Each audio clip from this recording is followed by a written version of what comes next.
صاحب اس سے تو ہمیں نہیں روک سکتا ہے نا کوئی. اب کل عدالت نہیں ظاہر ہے نیب میں پیشی ہے اور یہ P T I Peoples Party کا نیریٹو بھی ہے اب صرف پی ایم ایل این کا نیریٹو اب نہیں رہا کہ بھائی نیب ہمارے ساتھ ناانصافیاں کر رہا ہے اور نیب کے پیچھے آپ لوگ ہیں.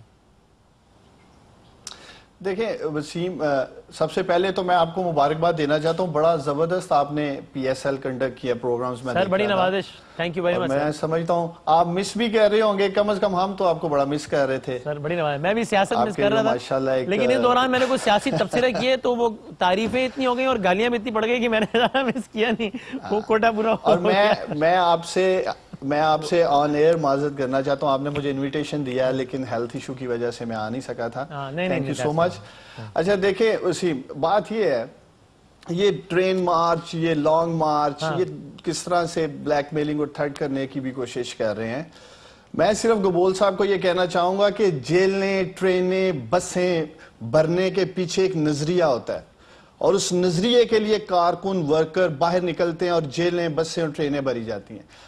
مجھے نہیں نظر آ رہا کہ یہ پیپلز پارٹی والے کیا نظریہ رکھیں گے اپنے کارکنز کے سامنے کہ وہ اس طرح آئیں اور کل یہ بری طرح ایکسپوز ہو جائیں گے. ٹھیک اسی طرح جب 13 جولائی کو نواز شریف صاحب آئے تھے باہر سے تو یہی تاثر دیا جا رہا تھا کہ لاہور کو یہ بلاک کر دیں گے اور تمام سڑکیں لاہور کی جو ہیں وہ جیم پیک ہوں گی, اور مشکل سے ایک سڑک بھی یہ لوگ فل نہیں کر سکے تھے 13 جولائی کو پی ایم ایل این والے. تو اب پی ایم ایل این والوں کا ماضی ان کے سامنے ہے اور پنجاب میں یہ جالے کل تو نیب میں پیشی ہے اور پھر باقاعدہ انہوں نے یہ نہیں کہ ملک گیر کارکنان کو پہنچنے کا بعد ایک سمبولک ایک کر رہے ہیں, بس یہ نہیں کہہ رہے ہم ہزاروں کا مجمع لے آئیں گے, لاکھوں کا کراؤڈ اکٹھا کر لیں گے. یہ پنجاب میں کس طرح کا یہ شو لگائیں گے جہاں ان کی ضمانتیں ضبط ہو گئیں.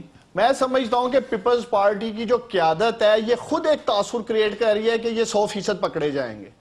جس طرح یہ انگلیاں اٹھا رہے ہیں عدالتی نظام پہ, جی ہمیں وہاں سے وہاں کیوں ٹرانسفر کیا جا رہا ہے, یا ہمیں نیب پنڈی بھیجا جا رہا ہے, یا اپنی ضمانتیں کرا رہے ہیں. اسی بکھلاہٹ میں یہ خود ایک میسیج دے رہے ہیں کہ واقعی ہم نے کوئی غلط کام کیا ہے, یا یہ جعلی اکاؤنٹس کا جو معاملہ ہے اس میں یہ پکڑے جائیں گے. حکومت دیکھیں, حکومت نہ ہی نواز شریف صاحب کی صحت پہ کوئی سیاست کرنا چاہتی ہے, نہ ہی ان کے جعلی اکاؤنٹس پہ سیاست کرنا چاہتے ہیں. وسیم, ہم نے صرف پولیٹیکل انٹرفیرنس ختم کیا ان اداروں سے. ہمارا کوئی کنٹرول نہیں ہے, کوئی پک اینڈ چوز نہیں ہے. یہ نیب کی پوری ٹیم چیئرمین سے لے کے نیچے تک ان دونوں پارٹیز کی. لیکن عثمان بھائی ذرا ایک کلپ آپ دیکھیے وفاقی وزیر اطلاعات کا, آپ ذرا ایک کلپ دیکھیے وفاقی وزیر اطلاعات کا. کیا اپوزیشن کے لوگ اس طرز کی باتوں کو ہی مال نہیں کرتے کہ جناب دیکھیں ہم جو کہہ رہے ہیں وہ تو خود وہ تو منسٹر صاحب نے بھی کیا تھا. ذرا دیکھیے فواد صاحب سے اس حوالے سے بات انہوں نے کیا کہا. ہمارے علاوہ این آر او کوئی نہیں دے سکتا, اس لیے کہ جو پولیٹیکل سپورٹ پہلے کس نے دیا تھا, گورنمنٹ آف دا ڈے نے دیا تھا, بنائی ہے. اچھا, کوئی N R O government of the day نہیں دیا کرتی, وہ دیتے ہیں جس کے پاس پولیٹیکل پاور ہو.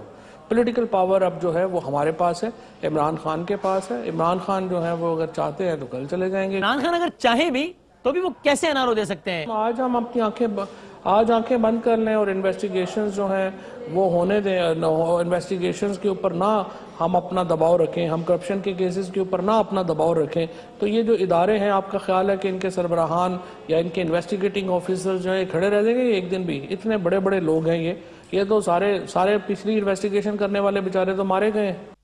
یہ کس دباؤ کی بات ہو رہی ہے کہ اگر ہم نہ رکھیں تو یہ سب نہ ہو؟ دیکھیں وسیم, این آر او کی مختلف شکلیں ہیں. مقصد ماضی میں جو ان دونوں پارٹیز کا آپس میں ایک مکمکہ رہا, ایک این آر او رہا, جو ہم مکمکہ کہتے رہے, وہ بنیادی طور پہ وہ تو این آر او ہے نا سر, میں تو دباؤ کی بات کر رہا ہوں. میں سمجھنا چاہ رہا ہوں کہ پی ٹی آئی کے ہونے سے یہ احتساب کا عمل چل رہا ہے, یہ منسٹر صاحب نے کہا, ان دو کا آپس میں کیا تعلق ہے؟ کیونکہ آپ تو کہہ رہے ہیں نیب ایک ادارہ ہے, وہ خود سب کر رہے ہیں, ہمارا کیا واسطہ؟ دیکھیں بینگ اے گورنمنٹ بہت سارے ایسے انویسٹیگیشن پروسیس میں انسٹیٹیوشن کہہ لیں یا ادارے کہہ لیں یا بنیادی جو ایک ایویڈنس کو کلیکٹ کرنا ہے, ادھر بہت ساری جگہوں پہ گورنمنٹ کا انفلوئنس ہو سکتا ہے, جو ماضی میں یہ لوگ کرتے رہے ہیں. فائلیں غائب ہو گئیں, آگ لگا دی, یہ کر دیا, وہ ہو گیا. تو اس کانٹیکس میں آپ کہہ سکتے ہیں کہ اگر ہمارا ان کے ساتھ کوئی مکمکہ ہو جائے, اگر جیسے پرویز مشرف صاحب کو پی ایم ایل این نے ملک سے باہر بھیجا, وہ بھی ان کا آپس میں ایک این آر او ہی تھا, مشرف صاحب باہر چلے گئے.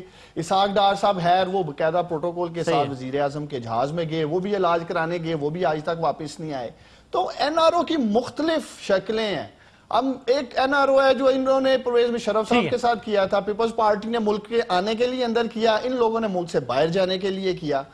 تو خیر یہ کہنا کہ شاید گورنمنٹ بالکل ایک ہینڈی کیپ ہے، اور یہ جو ایک کلچر ان دونوں جماعتوں نے وسیم پچھلے 25-30 سال رکھا اس ملک میں، اصل یہ اس مائنڈ سیٹ کے ساتھ شاید ایکسپیکٹ کر رہے ہیں کہ ان کو ہم پریشرائز کریں، لانگ مارچ، ٹرین مارچ، اکٹھا ہو جائیں، جیل میں ملاقات، پھر کہتے ہیں جی ہم انسانی ہمدردی میں مل رہے ہیں. میں گبول صاحب سے پوچھنا چاہتا ہوں کب آخری دفعہ بلاول بھٹو انسانی ہمدردی میں تھر گئے تھے؟